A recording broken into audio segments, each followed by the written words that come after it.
గత గవర్నమెంట్ లాస్ట్లో ఎన్నికల ముందు నారా లోకేష్ గారు చెప్పి చంద్రబాబు గారు చెప్పారు, ఉద్యోగులకి ఈ యాప్లతో చాలా ఇబ్బందికరంగా ఉంది.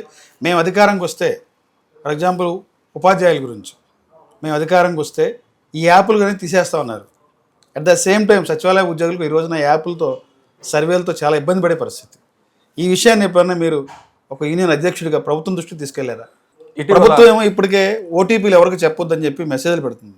కేంద్ర రాష్ట్ర ప్రభుత్వాలు సైబర్ నేరగాళ్ళు ఎక్కువని చెప్తుంది. ఇప్పుడు మీరు సచివాలయ ఉద్యోగులు సర్వేల పేరుతో డోర్ తిరిగేటప్పుడు మీకు ఎలా చెప్తారు? అదే సార్, దీనికి సంబంధించి మహిళలు కూడా చాలా ఇబ్బంది పడుతున్నారు గ్రౌండ్ లెవెల్లో. ఒక ఉద్యోగ సంఘ అధ్యక్షుడిగా మీరు ఎలా చెప్తారు? దీని మీద ప్రభుత్వం ఎలా ఫైట్ చేస్తారు? రాష్ట్ర ప్రభుత్వంతో సెప్టెంబర్ మాసంలో మేము పూర్తిగా ఈ గ్రామ వార్డు సచివాలయ ఉద్యోగులందరూ కూడా యునైటెడ్గా, అంటే డిపార్ట్మెంట్ వారీగా అంటే డిజిగ్నేషన్ వారీగా కొంత గ్రూప్స్గా ఉన్నాం. అవి తర్వాత అన్ని డిపార్ట్మెంట్స్ కలిపి, అంటే ఐఎమ్ రిప్రజెంటింగ్ యాజ్ ఏ గ్రామ వార్డు సచివాలయ ఎంప్లాయీస్ ఫెడరేషన్ స్టేట్ ప్రెసిడెంట్. ఈ క్రమంలో అంటే అన్ని విభాగాలకు సంబంధించిన వాటి మీద మేము పనిచేస్తూ ఉన్నాం.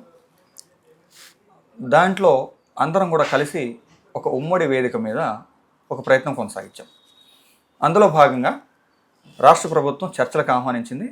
ఆ చర్చల్లో మేము పాల్గొన్న క్రమంలో మా సచివాలయాల శాఖ అధికారులు మంత్రి గారి దృష్టికి తీసుకెళ్ళాం.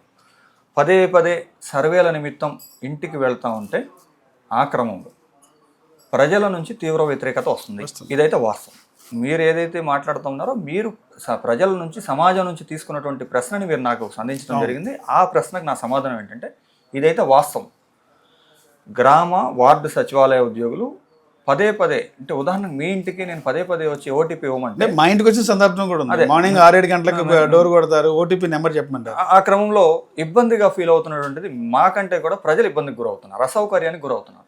ఆ అసౌకర్యానికి గురైనటువంటి సందర్భాలలో మా మనోభావాలు దెబ్బతింటా ఉన్నాయి.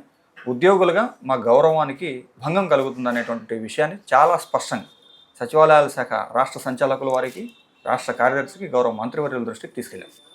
బట్ వారేమంటారంటే, దాంట్లో మాకు మినహాయింపు ఇవ్వాలని చెప్పి మేము పదే కోరాం. అల్టిమేట్గా ఆ విషయంలో మేము ఫెయిల్డ్ అయ్యామని చెప్పి కూడా తెలియజేస్తాం. ఎందుకంటే మీ ద్వారా మా ఉద్యోగులు చూస్తూ ఉంటారు, వారికి తెలియజేయాల్సిన అవసరం ఉంది.